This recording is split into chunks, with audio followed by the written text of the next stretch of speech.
This is Dan Rogers, your host on We the People Town Square, coming to you from the center of the universe, the high plains of Texas, near the headwaters of the Prairie Dog Town Fork of the Red River.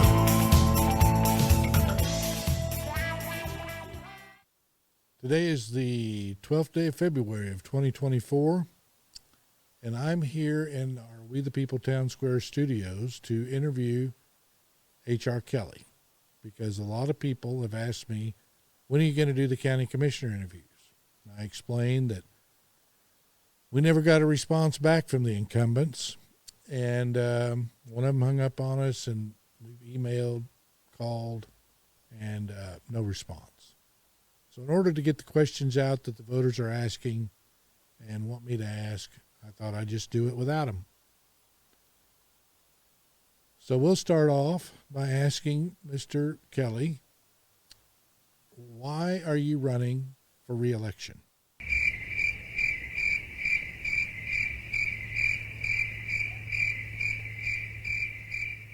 A lot of people ask, what is the role of the county commissioner and what is their primary job functions? Could you please explain that to the voters?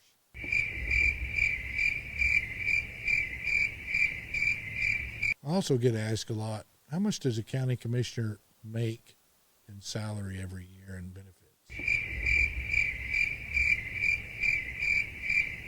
What's your background? Have you ever worked in the private sector, owned a business, had employees, produced a product, or have you always been a government employee? Would you like to list some of your accomplishments while you've been on the Commissioner's Court for the vote?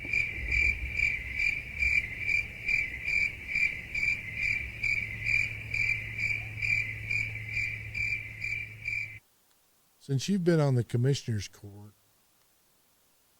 it seems that Potter County is shrinking in population, yet Randall is growing.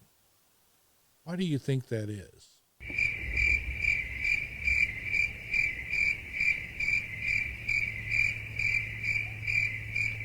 Could you explain to the voters what zero-based budgeting is and if you've implemented that in Potter County?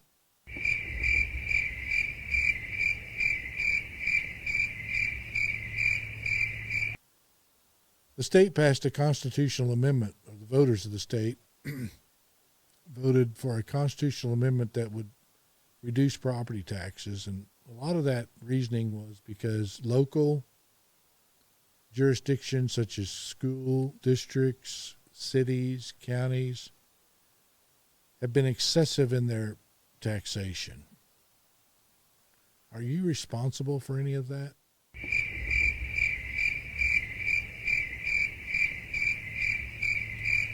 What have you done as a commissioner to save the taxpayers of Potter County money?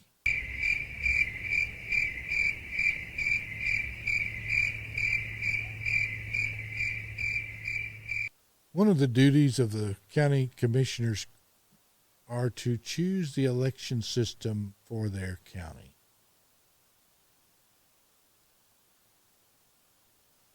Why, when the Republican Party of Potter County twice asked to be taken out of the countywide polling place program so that they could run their primary the way that they deemed proper, and be able to use a hand-marked, self-authenticated, tangible ballot that could be verified, you refused to allow them to do that.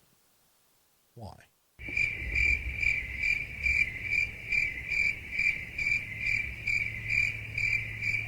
Why are you unwilling to give the party that you claim to want to represent what they're asking for, so that they and their primary voters can vote on an election system that is verifiable and that the voters want? Isn't our vote the foundation of our republic? And isn't our vote our voice?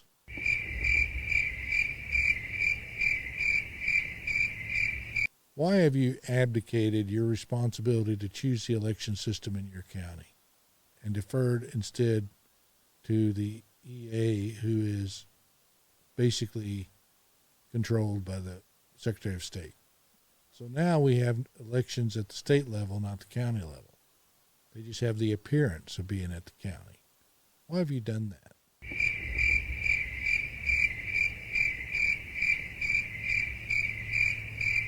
Don't you believe everything that can be should be controlled at the local level?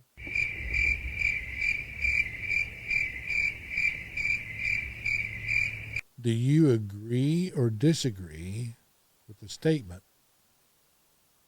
that a ballot should be defined as a hand-marked, self-authenticated, tangible document that can be verified? Yes or no?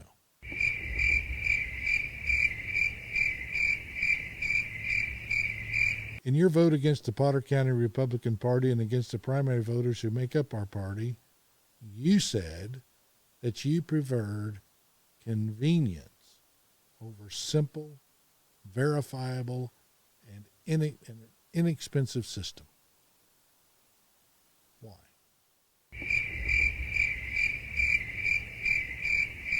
When we met with you at the Commissioner's Court to ask to get out of that countywide polling place program,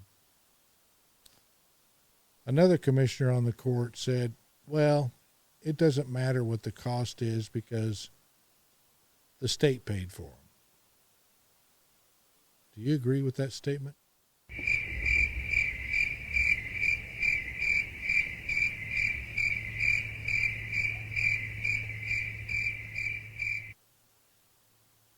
Whose responsibility under computerized voting is it to determine if there is fraud? And how would you prove it?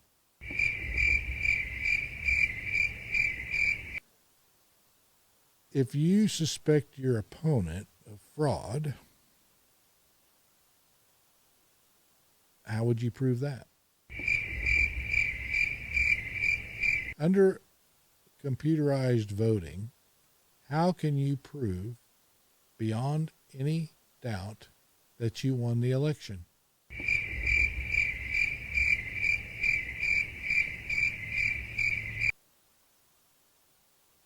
Your commissioner's court and county judge took $87,000 from Mark Zuckerberg's Center for Civic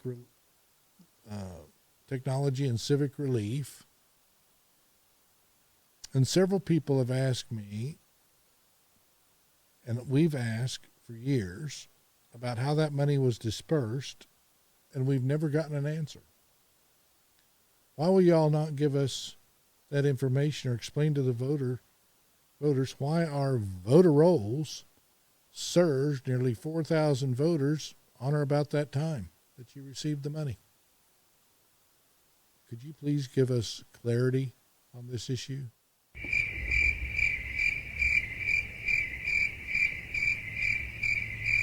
Why did Potter County receive $87,000 from Zuckerberg, but Randall County got nothing? Why? Does our SOS, Secretary of State, have the results of our elections on election night before the EA uploads the data to the state?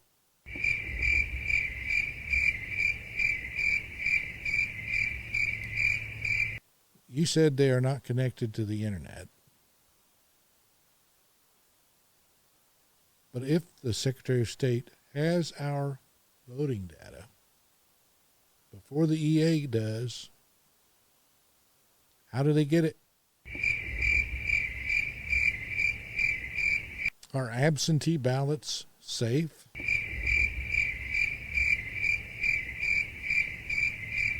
Could you explain the chain of custody on absentee ballots?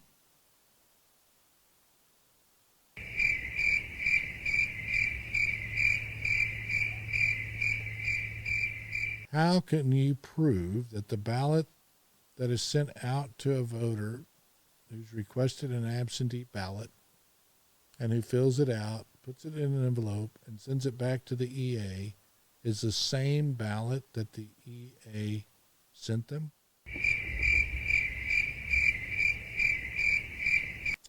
When we had our ballot draw to determine a place on the ballot, for you and the other incumbent, I used electronic system because you told us you did not like paper, and there's nothing wrong with electronic. So why did you get so upset when I used an electronic system just to choose your place on a ballot draw with just two people on it?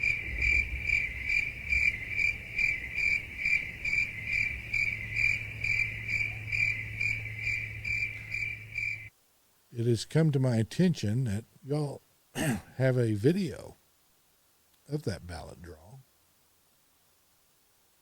Would you like to get it to me so I could send that out to the voters for you?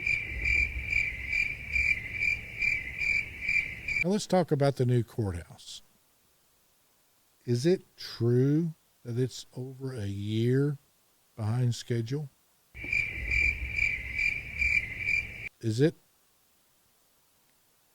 available to be occupied? What's the problem with the second floor? It's my understanding that it's going to take a tremendous amount of money in order to get the second floor usable. Is that true?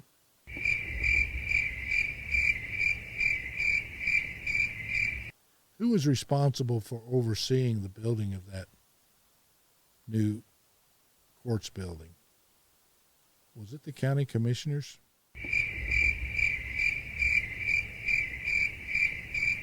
Did y'all get voter approval to build that, or did you go around the voters and use CDOs similar to what the mayor tried to do that was sued by Alex Fairley? Do you think voters should approve something in that magnitude of money of $54 million initially, and now I'm hearing rumors that it's $20 million over budget? Do you know if that's true? Who's going to bear the cost of this extra $20 million? Who's going to bear the cost of the first $54 million? What's going to happen to the old courthouse? What's the cost of tearing that down? Has it been deemed uninhabitable? I was at jury duty the other day, and it seemed quite fine. So why did we not fix that one? I understand that we need a good courts building. We need a safe courts building.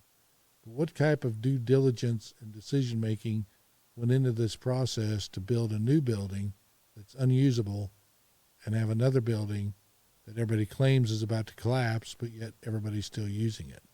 Does that look good? Does that confuses me? What about, don't you think that confuses the voters? How can voters get in contact with you? Do you have a website that lists all of your accomplishments as county commissioner so they can get a hold of you and talk to you if they have any concerns?